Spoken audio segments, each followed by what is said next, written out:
This particular field represents a typical bronchiole cut in cross section.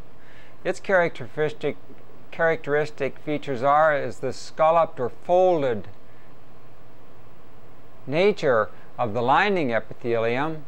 This is perhaps due to the contraction of its major component of a supporting wall, that is this bronchial smooth muscle that's seen cut a little bit lengthwise in cross section and usually courses all the way around the outer circumference and forms the supporting wall to this small tube. The other feature to note is what is absent. The hyaline cartilage support has disappeared, the glands have disappeared, and there is very little, if any, lymphoid organ or tissue in mass present at this particular point. Note also carefully at the epithelium at this particular juncture. It is now definitely a very characteristic simple columnar epithelium, which may or may not maintain cilia at this point. Some of these tubules will.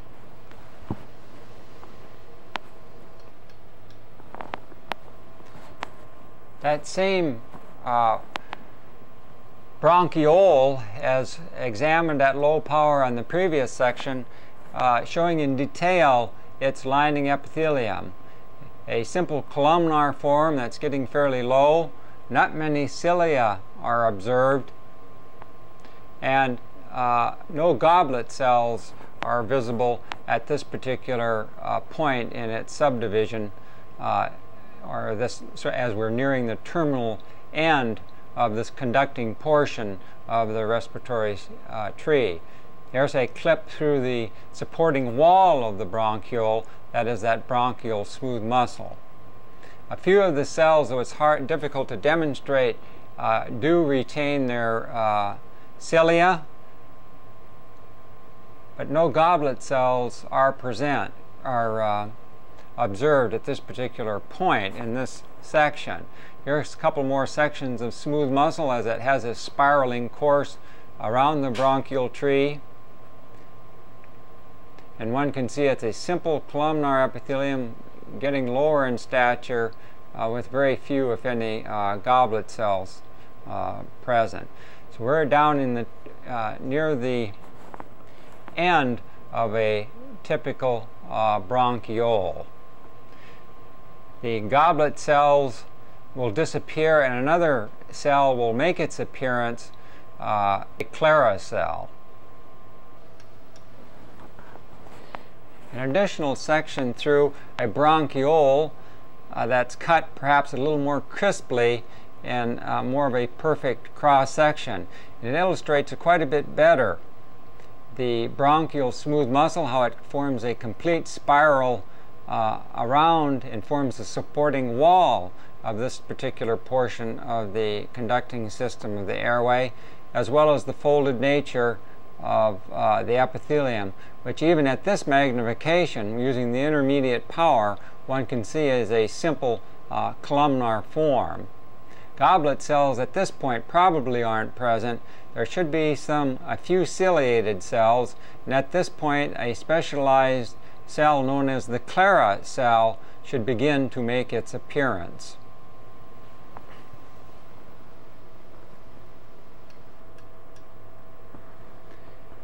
This particular field is a scanning electron micrograph showing the mucosal surface as viewed from the surface of a small bronchiole. Here's one of the bronchiole folds shown here, and it's crossed by the arrow. The arrow crosses another one of these bronchiole folds, and another is shown here. So this is just a small portion of the bronchiole wall, looking at the tops of the folds that were seen in previous sections. What this scanning micrograph actually shows you are the ciliated cells. The tops of them are just their cilia. You're not seeing the apices of these cells shown here. Some here, some here, some here, and scattered around. In addition, it is showing the tops of other epithelial cells forming the epithelial lining of the bronchiole epithelium, and these perhaps could be Clara cells. Nonetheless, at this point, all one can say, these are the apices of several non-ciliated cells together with the ciliated cells in this small bronchiole that's being observed. This structure here, though it's folded over, it was an erythrocyte, and it gives one a little bit of perspective as to the size of these cell apices.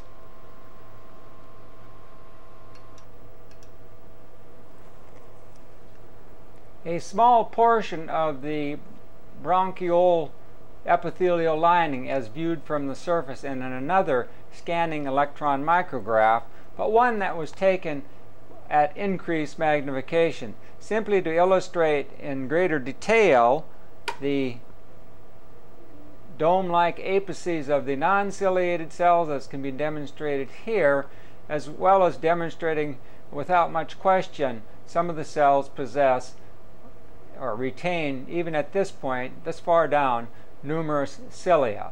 And this is what the individual cilia look like when seen from the surface, and you can see there are groups of them indicating they're all coming from a single cell, like this cluster here, coming from the top of a specific cell. So this is the surface lining epithelium of a bronchiole, but just seen at increased magnification. The previous bronchiole as seen at high magnification, illustrating the folded nature of the mucosal surface to the luminal wall and the supporting wall of smooth muscle, which extends from here to here. And one can visualize there's just a slight amount of laminar propria supporting the overlying epithelium. Note that the epithelium is simple columnar in nature. A few scattered ciliated cells are present. No goblet cells are present in this particular case, so it's far enough down so the goblet cells have ceased to make their appearance.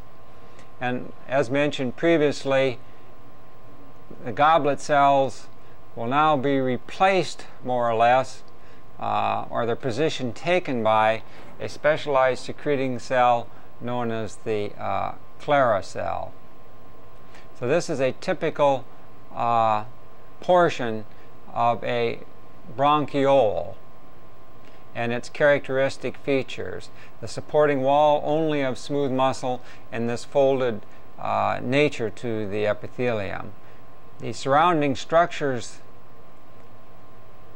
as seen now in the field of view are collapsed alveolar walls. So these are the alveoli, these spaces out here, they're alveolar walls as indicated by the pointer.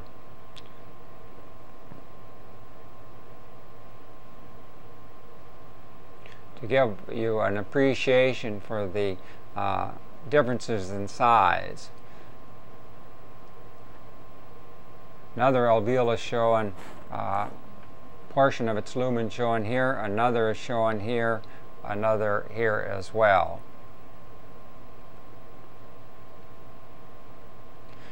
So this is a portion of the wall of a typical bronchiole as seen at high magnification.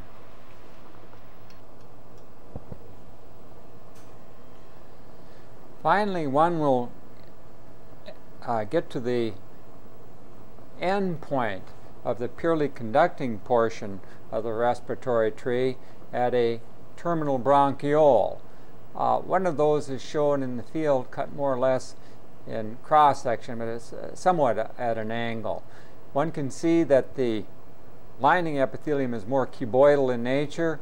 We'll see that most of the cilia have disappeared. There should be no goblet cells present, but yet wall is supported by a layer of smooth muscle, this bronchial smooth muscle wall, giving it its support. You can see as the arrow indicates, as it spirals around the lumen, it then starts to form a more open spiral. We're missing a bit here. Here the smooth muscle musculature is cut in cross section, and then continues in this direction. This terminal bronchiole rapidly gives rise to the first portion of the conducting system. It's a transitionary portion, a very short segment, known as the respiratory bronchiole. And so this tube, then angled perhaps either above or below the field, entered here and then is going in the direction of the arrow. That is the position of the lumen of this particular tubule. And let's trace it. It has a fairly decent lengthwise cut through it, down to about where the arrow now indicates. What one will see is that the bronchial smooth muscle will now open up and form a more open spiral, a corkscrew type of arrangement. And if one just takes this area here, this is a cross-section of that smooth muscle bundle as it forms this open spiral. There's another one here. This is a segment from an adjacent structure. There's another bundle of muscle here. And if we look on the upper surface, a bundle here, a little bit tangentially cut here. Here's that spiral cut several times. The one on the lower surface is cut here as it forms this open spiral. One forms here. And so you can see how this bronchial musculature is spiraling out and beginning to fade and disappear, and will finally end in some of the more in the alveolar duct area. Now, as this is occurring, as that corkscrew arrangement rather than the tight coil of smooth muscle as was seen as it's observed in the typical bronchiole, in these gaps between the smooth muscle bands will be the initial appearance of alveoli lined by typical type 1 and type 2 pneumocytes. In this transitionary portion, that is the respiratory bronchiole, usually the epithelial cells covering the smooth muscle wraps will retain sort of a cuboidal type nature and mimic those cells, or the epithelium will mimic those cells that have lined the terminal bronchiole. So these should show columnar or cuboidal type cells, really. As you can see, there are cuboidal type cells here. Here you can see it's very, very thin and thinned out, so these are probably type 1 alveolocytes, a very thin, flattened, squamous type of epithelial cell. And this is that short transitionary period that will eventually go and become, that is, the lumen will become continuous with an alveolar duct, which we'll examine shortly. Let's go back and examine some of these points at increased magnification so the details can be observed.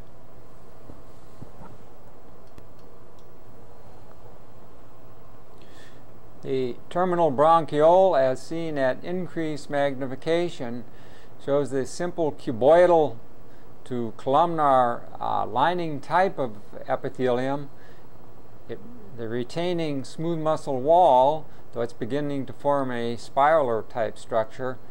And these vacuolated, non-ciliated cells at this point may indeed be Clara cells. So sort of a bubbly, vacuolated appearance, non-ciliated, though there could occasionally be cilia this far distally. There's definitely no goblet cells and definitely no bronchial glands, which disappeared much, much more proximally. Now, if one follows this section in the direction of the alveolar duct, one can see the epithelial lining on this particular surface. These cells are quite likely Clara cells, the sort of bubbly type of appearance. Here, once again, we can see at increased magnification this spiraling, looping, this open position of the bronchial smooth muscle as it courses down. And one can make out over this particular cross-sectional profile of this spiraling muscle, in between the muscle masses, one can see the epithelial lining changes from this cuboidal to this little area right here. This little fine line is the combination of an endothelial cell and a type 1 pneumocyte. This is the thinness we're talking about. So this is probably, though it's not well represented here, an alveolus here. The cuboidal lining epithelium of this respiratory bronchiole shown here, and though it has exudate and some material in it, another alveolus is shown here. And this type of a transition will repeat itself over and over again. Here we have the alveoli that are stretched out. You can see they're this is the luminal lining, this is the capillary. This surface here will be covered by type 1 cells as further down. And then we get perhaps another little bunch, though it's ragged, of these cuboidal type cells that were jagged up. And that's about the length. They're a very short transitionary period going from the conducting to the respiratory portion of where gaseous exchange takes place of the lung. So this is just the very terminal part, the end of the, or a transition between the end of the conducting portion of the respiratory tree and the purely respiratory portion where gaseous exchange is actually going to take place.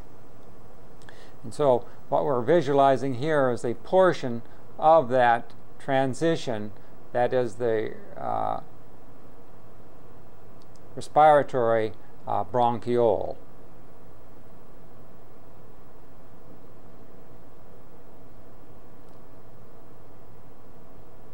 And back up finally to a terminal bronchiole as shown here.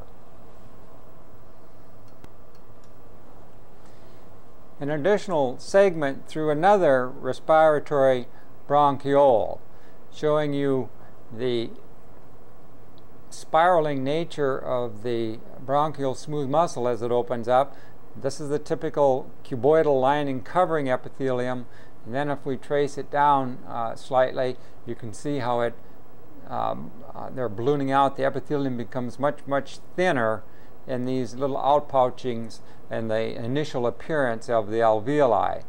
Then the bronchial muscle appears again here, it jumps here, it jumps over here, and usually, but not always, on these smooth muscle bands as they project sort of into the lumen of these respiratory bronchioles, they're going to be covered usually by a cuboidal type of epithelium.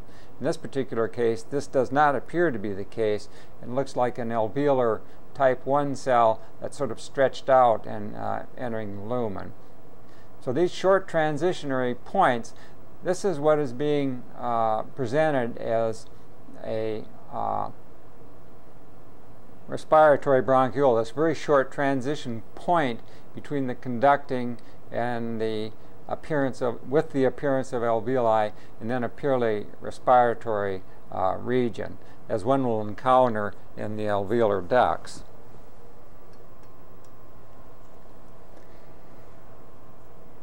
This particular field represents a region of lung taken from a mouse.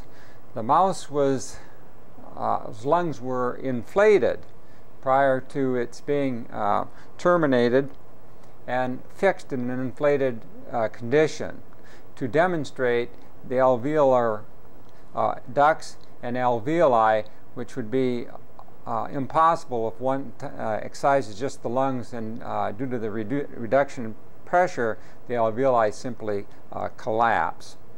What this particular tissue shows, the remainder of the lung is atypical, but from the alveolar duct to the alveolar sacs, it's fairly typical of all mammals. What this illustrates, this particular tissue, as an alveolar duct as it runs along the course as indicated by the arrow, and then divides at this particular point. The alveolar ducts join with the respiratory bronchioles and then will go proximally. Distally, they will terminate in large sac-like structures known as alveolar sacs. So these tubular type structures, or so they appear, are the lumina of alveolar ducts. The alveolar duct is simply a tube, its wall of which is made up of successive alveoli, as indicated by the arrow. Here the alveoli have been cut more or less through their center and shows their opening and continuity with the lumina of the alveolar duct, which is shown here. So this would be an alveolar duct. This is an alveolar duct, or the lumen thereof, and its wall made up of successive alveoli. Another is shown here. These are usually tubular-like structures, but because of the contorted nature and the branching of the alveolar ducts and the rest of the respiratory tree, you see them cut at all total different variety of angles. So this would be an alveolar duct coursing this way. There's another branching and going this way. Another one is flowing in that direction. So with this scanning objective, one can see numerous of these long tubular structures, the wall of which is made up of successive alveoli. These are the alveolar ducts. One shown here, another here, another here. This is probably one that's overinflated and would be cut in cross section. So this is what is being indicated or talked about. These long tubular structures, or the lumen looks like a long tube, but its wall is made up of successive alveoli, the alveolar ducts. These eventually terminate in a rounded, more saccular type of structure known as an alveolar sac. It sort of like ends like a little cluster of grapes if you cut it in that fashion. And this is where the respiratory passage will terminate in a succession of alveoli. This is perhaps one here, but cut at an angle. If one can envision this alveolar duct coursing like so and coming here, then it'll end in maybe 5 or 6 alveoli, and this is where the epithelial lining will actually stop. And that'll be the end of this branching tubular system. This is perhaps a better demonstration here, showing an alveolar duct coming down and then terminating in this saccular-like structure. So these are the alveolar ducts as demonstrated in an inflated lung of this particular mouse. This particular tissue is only good, that is the mouse tissue, for looking at alveolar ducts and inflated alveoli. Once that has been accomplished, examine the other typical lung section.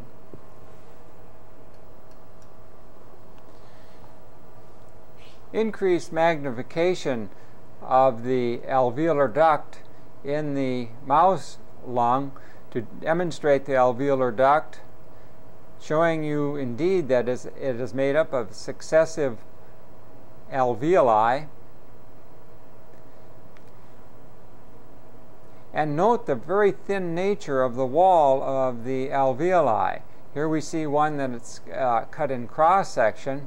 Actually, what makes their walls easy to visualize is not so much the lining epithelium within their walls, but the erythrocytes within the capillaries. These small ghost-like structures forming the background and giving some sort of contrast so these alveolar walls can be visualized are erythrocytes within the capillaries within inside of the alveolar wall, which is extraordinarily thin. And one can appreciate that by looking at these at a slight increase in magnification, then actually visualizing the erythrocytes coursing within the capillaries forming within the alveolar walls. one gets a very good indication of the very delicate nature and of these particular structures, that is, the alveoli. Here is a group of alveoli as seen in cross-section. One is shown here, another here. All this lacy type of tissue with the lumen within its inside, its surrounding, are alveoli, but alveoli that have been cut at different angles. Again, another field showing you the mass of erythrocytes, and if one traces those, that is what's really outlining and making the alveolar wall visible in these many of these tissues, particularly the individual alveoli.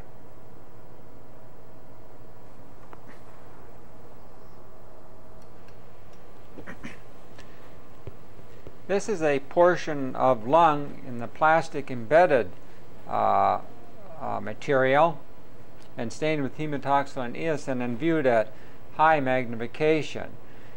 What is shown in the field of view is the alveolar wall, which is coursing roughly in this position. Another alveolus is shown here, another one up here, and so this is that lacy type of material one sees in the background. But looking at this expanded alveolus, several features can be observed. First of all, this is the alveolar wall here. What's interesting and what can be visualized at this high magnification with the plastic type of material is this thin membrane coursing here and illustrated at the tip of the pointer. This is the blood-air barrier, and it's going to consist of an overlying type 1 epithelial pneumocyte, or the cytoplasm thereof. In between the two will be a basement membrane, and also forming this little thin hair-like membrane, of course, will be the endothelial cytoplasm. The nucleus of the endothelial cell is shown here, as indicated by the pointer. So this illustrates the thinness of that blood-air barrier where this exchange of gases is occurring. It can either be 3 or 5 usually. An epithelial barrier on the lining the lumen of the alveolus, that is the type 1 pneumocyte. Its basement membrane, perhaps the basement membrane of the endothelial cell, and then the endothelial cell cytoplasm itself. Usually there's a fusion of those two membranes. If not, that is the fusion of the two basement membranes. If not, there's a little connective tissue interval between the two, and you will end up with a 5-layered system, but it's all extraordinarily thin. Now, if we look up into the wall, this capillary happened to be empty. If we look up further along, you can see erythrocytes within the alveolar wall, but one can still make out under very careful observation that little thin hairline membrane just holding in the erythrocytes. So again, this is that blood-air barrier, the combination of the type 1 pneumocyte and endothelial cell cytoplasm. And over on this side, one can see this capillary is empty. There's an alveolus over here. This capillary adjacent to it is empty as well. So this is the dimensions that are being talked about, an extraordinarily thin barrier where these gaseous exchanges can occur at such an extraordinarily rapid rate.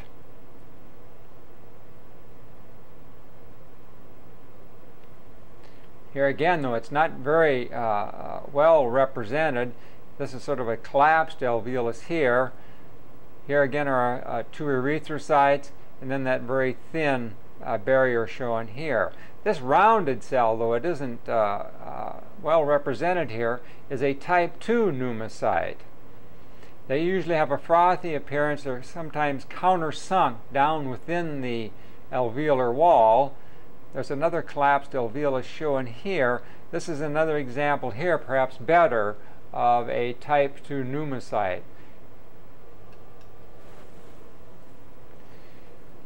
The type 2 pneumocyte located here generally has a cuboidal type shape.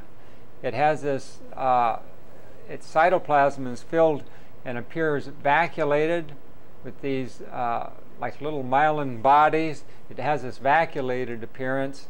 These myelin bodies or whorls of material are thought to represent surfactant. So this is one shown here, a type 2 pneumocyte. Another one here that is sticking out, actually protruding into the lumen of the alveolus. If one goes a little bit over on this side, here again is that little thin blood-air barrier made up of the endothelial and type 1 pneumocyte with an intervening basement membranes and connective tissue. So on the plastic type of material, these critical cell types, the type 1 and type 2 pneumocyte, can indeed be observed with careful observation.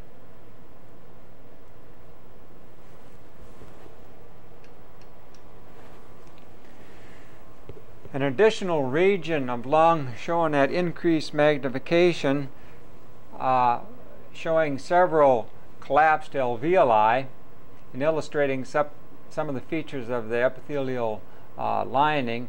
Once again, this is the lumen of a collapsed alveolus shown here, and once again, just to drive home the point of the thinness of this epithelial lining and its association with the endothelium. So this is that very thin strand right at the tip of the pointer and the underlying erythrocyte. A little gap in between, that's light. So this little dark interface is that blood-air barrier, consisting once again of a type 1 pneumocyte, the cytoplasm thereof, basement membranes perhaps fused in between, and then the endothelial cell cytoplasm lining the alveolar capillary, which is here. So this gives you again another good indication of the extraordinary nature of this barrier. This is an empty capillary shown here where it bulges out somewhat, and you can see the erythrocytes that were coursing through and were coming in this direction. And here's another example of that barrier showing here, this very thin line. It's almost like an interface. These cells, as shown here, and countersunk in, that has a vacuolated appearance, they're more round or cube-like in nature, are type 2 pneumocytes, and these are the cells that are producing alveolar surfactant and trying to reduce the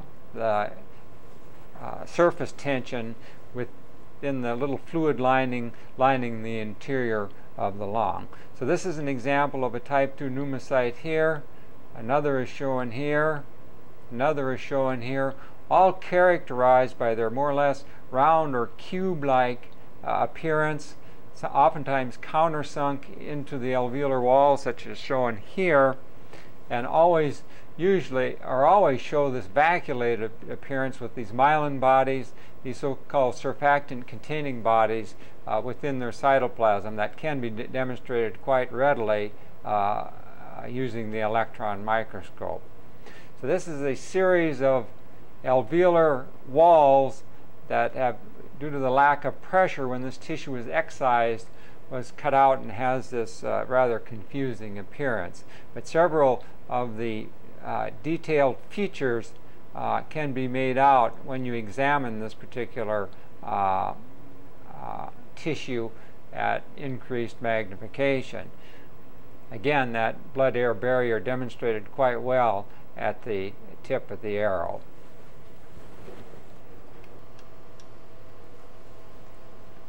This particular image illustrates a three-dimensional view of the parenchyma of the lung as seen within a scanning electron microscope. So this whole region is a region of lung that was excised from a lung and then now viewed with the scanning electron microscope, so you can see surface features. What is being illustrated are numerous alveoli with the alveolar walls. Here we can see the base of an alveolus with this lacy interconnecting network are all alveoli that are closely associated one with the other and one sort of joining with the other, giving you the sponge work of tissue. The spongy nature that is so characteristic of lung tissue. A small bronchiole is shown here to give you some idea of the scale of the size. So this is just a three-dimensional network which hopefully one could visualize in their mind's eye when looking at some of the sectioned material of numerous alveoli, each one of these little empty spaces as an alveolus, as seen in this three-dimensional imaging using the scanning electron microscope. So this is simply lung parenchymal tissue seen at a relatively low magnification.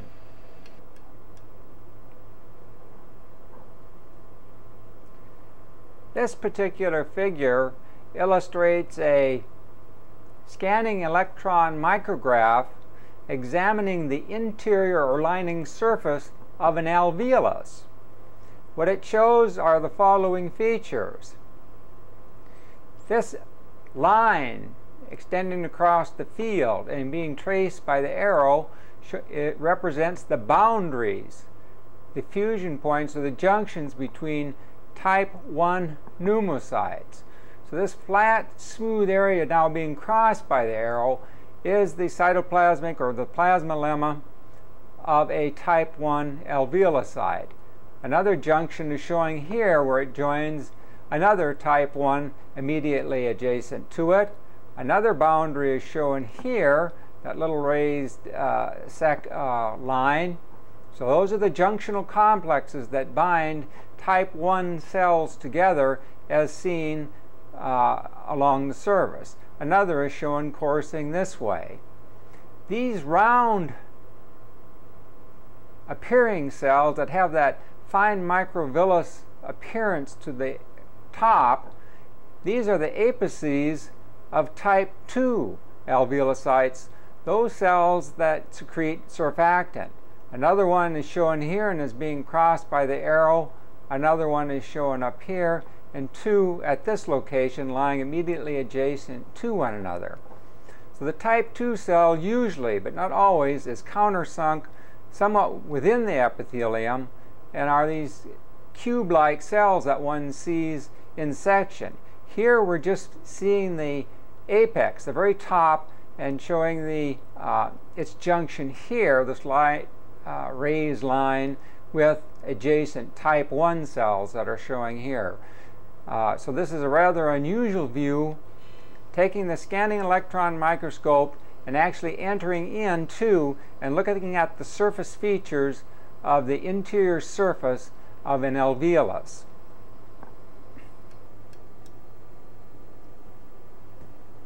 This particular scanning electron micrograph also illustrates the lining interior of a alveolus.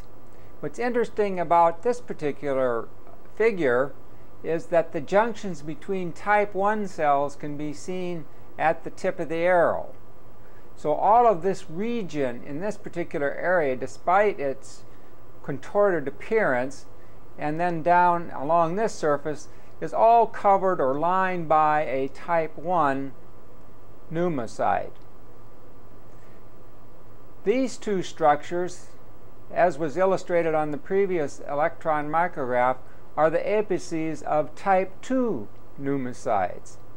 What's interesting in this particular electron micrograph is this structure here. This is the outline of an erythrocyte, or a red blood cell, coursing in the capillaries beneath the alveolar wall, or within the alveolar wall, beneath the type 1 epithelium and beneath, obviously, an endothelial cell.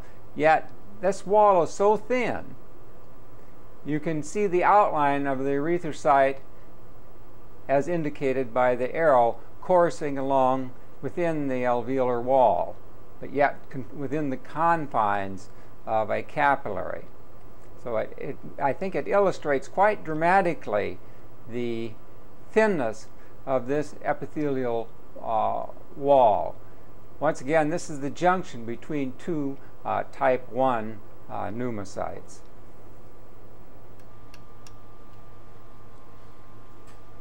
This particular section is a transmission electron micrograph showing the following features. This area here, and it's being crossed by the arrow, and now pointed to by the arrow, is the cytoplasm of a type 1 pneumocyte.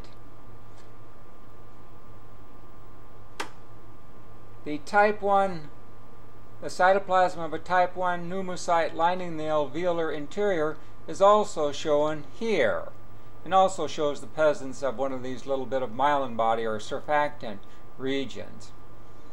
This region here is the junction, a junctional complex between the type 1 pneumocyte shown here and the type 1 pneumocyte shown here. So this is the junctional complex and forms those ridges as seen with the scanning electron microscope.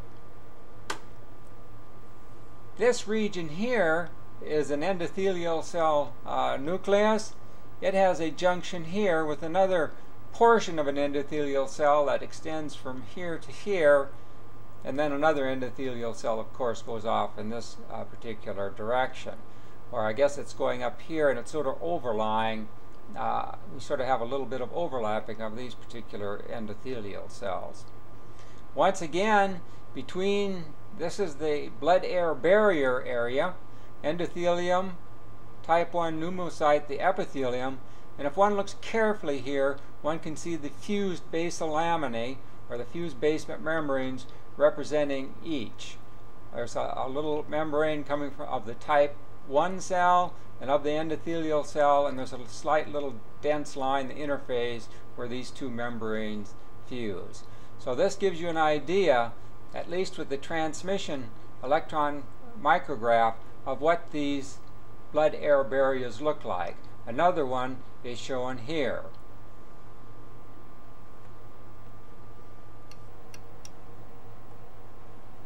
This particular figure represents a transmission electron micrograph through a type 2 pneumocyte. This is the type 2 pneumocyte here, this cuboidal cell, and if you can envision what was observed earlier in a section of light microscopic material, this is that cube-like cell. It has a junction here with a type 1 cell, the cytoplasm of which is illustrated by the arrow going this way. It also shares a junction here with another type 1 cell going in the direction as illustrated by the arrow. The lumen of a capillary is shown and is being crossed by the arrow at this particular point. And if one looks at the interface between the endothelial cytoplasm and the epithelial cytoplasm here one can envision two fused basement membranes coming from each cell type. And it courses around that type 2 cell, of course, which lies upon it. That vacuolated material, as seen at the light microscopic level, appears in electron micrographs as these myelin or laminated bodies. These types of bodies are those bodies that contain surfactant which is being produced by the type 2 pneumocyte. So all of these dark laminated structures, hence they're called laminated bodies, or myelin bodies, characterize this type 2 pneumocyte because this is the position that surfactant is thought to reside within these particular bodies within the type 2 pneumocyte. So this is a classic example of a type 2 pneumocyte, a surfactant producing cell from the alveolar wall.